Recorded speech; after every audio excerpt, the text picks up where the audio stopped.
বন্ধুরা ভিডিওটা প্লিজ তোমরা পুরোটা দেখো, খুব ভালো লাগবে। দুটো রেসিপি শেয়ার করলাম, তোমাদের কেমন লাগলো কমেন্টে জানিও। নমস্কার বন্ধুরা, তোমরা সব কেমন আছো? আশা করি তোমরা খুব ভালো আছো। দিদি নাতনি ব্লগ চ্যানেলে তোমাদের সকলকে স্বাগত। তো বন্ধুরা, প্রত্যেক দিন সংসারে সবাই যেরকম কাজ থাকে সমস্ত কাজকর্ম সেরে চলে এসেছি রান্নাঘরে। আজকে তোমাদের সাথে একটা রান্না শেয়ার করব। দেখো, এখানে চিংড়ি মাছটা ভালো করে ধুয়ে পরিষ্কার করে নিয়েছি। আমি কাঁচকলা আলু চিংড়ি মাছ দিয়ে ঝোল বানাবো, দারুণ টেস্টি লাগে বন্ধুরা খেতে।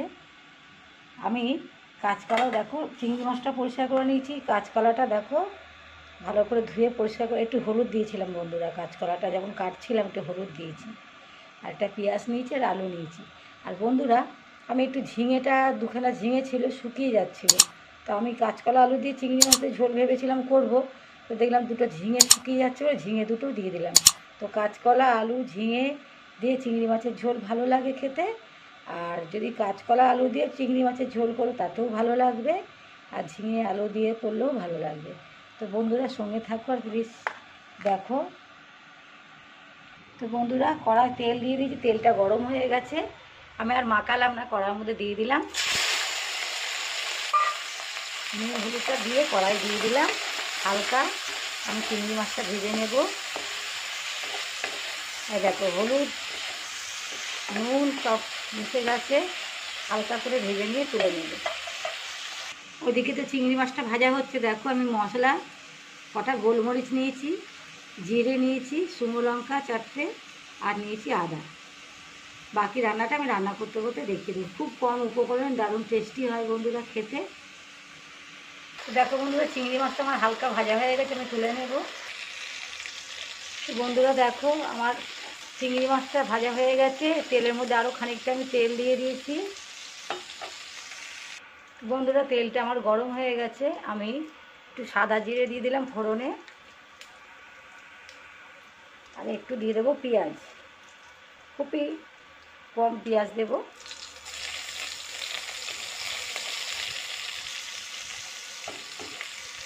বন্ধুরা দেখো, বাদামি কালার করে পেঁয়াজটা ভেজে নিয়েছি। এবার আমি লম্বা লম্বা করে আলু কেটে দিয়েছি, আলুটা দিয়ে দেবো।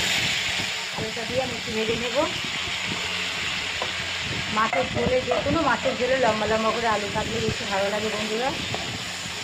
তো আমি একটু নুন দিয়ে দেবো, যাতে আলুটা টেস্টিও হয়, খেতেও ভালো লাগে। তো বন্ধুরা দেখো, আলুটা আমার ভাজা হয়ে গেছে। এবার আমি কাঁচকলাটা দিয়ে দেবো।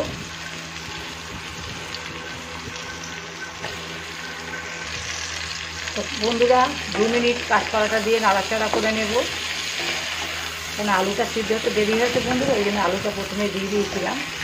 দিয়ে এবারে কাঁচকলা আলু আরও আমি 2 মিনিট ভেজে নেব। তখন ভাজাটা হতে থাকুক, চট করে মশলাটা করে আসি। তো বন্ধুরা 2 মিনিট হয়ে গেছে, মশলাটা আমি করে আসলাম। যেহেতু ঝিঙেটা আমার শুকিয়ে যাচ্ছিলো, ঝিঙেটা দেওয়ার ইচ্ছে ছিল না, তো ঝিঙেটা নষ্ট হয়ে যাবে, ওই জন্য ঝিঙেটাও দিয়ে দিলাম। তো বন্ধুরা, যে কোনো মাছ, চারাপোনা বলো, রুই মাছ বলো, কাতলা মাছ বলো, এরকম কলা আলু ঝিঙে দিয়ে যদি ঝোল বানাও, কিংবা কলা আলু দিয়েও মাছের ঝোল খুব দারুণ হয়, টেস্টি হয়। আর বন্ধুরা, জিরে আর গোলমরিচ অবশ্যই দেবে, মাছের ঝোলটা টেস্টি হয় খেতে।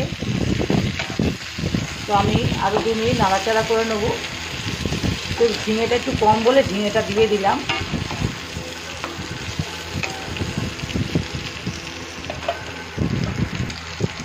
তো বন্ধুরা, আমি এবারে মশলাটা দিয়ে দেব।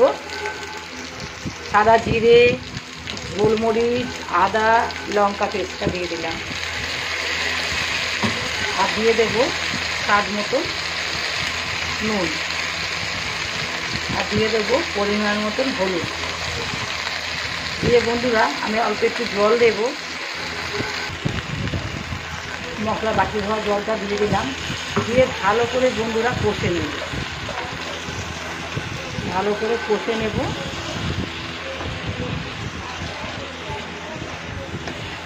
আমি একটু ঢেকেও দেবো, ঢেকে কষে নেব। 5 মিনিট পর আসছি। তো বন্ধুরা, তরকারিটা ওদিকে হচ্ছে।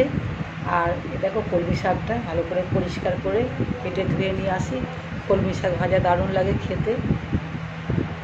তো চলো বন্ধুরা, 5 মিনিট পর চলে আসলাম। আমি 3টে কাঁচা লঙ্কা গোটা দিয়ে দিলাম, আর বন্ধুরা আমি চিংড়ি মাছটাতে হালকা ভেজেছিলাম, ওই জন্য আমি এখন কষা হচ্ছে, মশলাটা আরও 2 থেকে 3 মিনিট কষে নেবো, ওই জন্য চিংড়ি মাছটা এখন দিয়ে দিলাম। চিংড়ি মাছটা দিয়ে আর একটু কষে নেব, তারপরে জলটা দেব।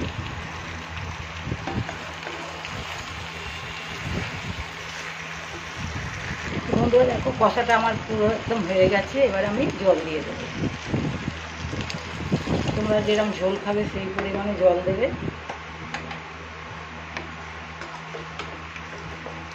আর একটু জল লাগবে। বন্ধুরা দেখো আমি জলটা দিয়ে দিয়েছি, এবারে 2 থেকে 3 মিনিটের জন্য ঢেকে দেবো। 3 মিনিট পর আসছি। তো বন্ধুরা দেখো আমার ঝোলটা একদম তৈরি হয়ে গেছে গরম ভাতে খাওয়ার জন্য।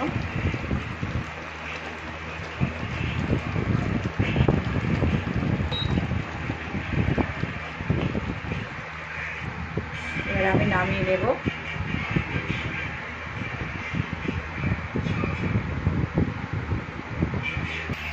তো বন্ধুরা দেখো আমি কলমি শাক 2 রকম করে ভাজি।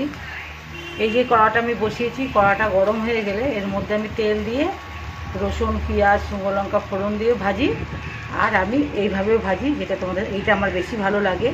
তো আমি এই জন্য কলমি শাকগুলো ভালো করে কেটে ধুয়ে নিয়েছি, একটু বড় বড় করে কেটেছি। আর কলমি শাক আমি এইভাবেই কাটি। কলমি শাকগুলো সব দেওয়া হয়ে গেছে। এবারে আমি একটু নুন দিয়ে, এইভাবে শাকটা আমার বেশি স্বাদ লাগে খেতে, আমি একটু নুন দিয়ে দিলাম। এবার ঢেকে দেব। তো বন্ধুরা আমি একটু ঢেকে দেব। দেখো বন্ধুরা আমি এবারে শাকটাকে নামিয়ে নেব। দেখো বন্ধুরা শাক ভাজার জন্য শুকনো লঙ্কা, কাঁচা লঙ্কা, রসুন, পেঁয়াজ নিয়ে নিয়েছি। প্রথমে আমি শুকনো লঙ্কাটা দেবো। তো এক সাইডে শুকনো লঙ্কা দিয়েছি, এক সাইডে বন্ধুরা পেঁয়াজটাও দিয়ে দিচ্ছি, যেহেতু আমার বড় কড়া। এক সাইডে পেঁয়াজটাও দিয়ে দিলাম, এই দিকটা কাঁচা লঙ্কাটাও দিয়ে দিলাম, দিয়ে একটু ভালো করে ভেজে নিলাম।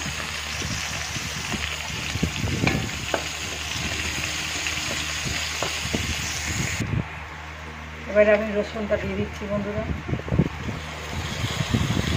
দিয়ে এবারে আমি সব একসঙ্গে ভেজে নেব।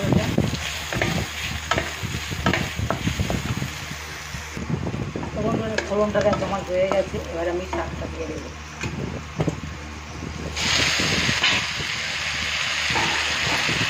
এইভাবে শাক ভাজলে দারুণ লাগে খেতে।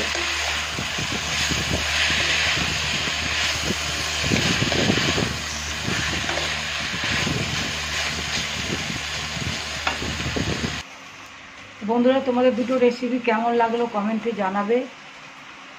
কাঁচকলা আলু দিয়ে চিংড়ি মাছের ঝোল। আর এদিকে দেখো শাক ভাজাটা একদম পুরো রেডি। এইভাবে তোমরা বন্ধুরা শাক ভাজবে, খুবই ভালো লাগে খেতে। এবার শাকটাকে আমি নামিয়ে নেব, হয়ে গেছে।